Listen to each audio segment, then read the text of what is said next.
هر عملی سیاسی است، تولید فیلم هم سیاسی است، نقاشی کشیدن هم سیاسی. شما نمیتونید بگید که من که از گل و بته نقاشی کشیدم من درگیر عمل سیاسی نشدم.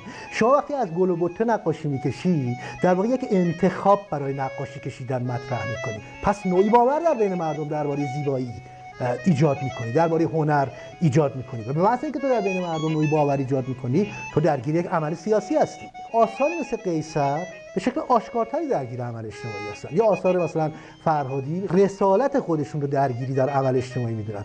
اتفاقا نمیان از بلاغت تصویری برای پنهان کردن عمل اجتماعیش استفاده کنن. میدونی اونی که گل و بته میکشه میاد از بلاغت تصویری برای پنهان کردن حضورش در عمل اجتماعی استفاده میکنه، اما این آثار این کارو نمیکنه.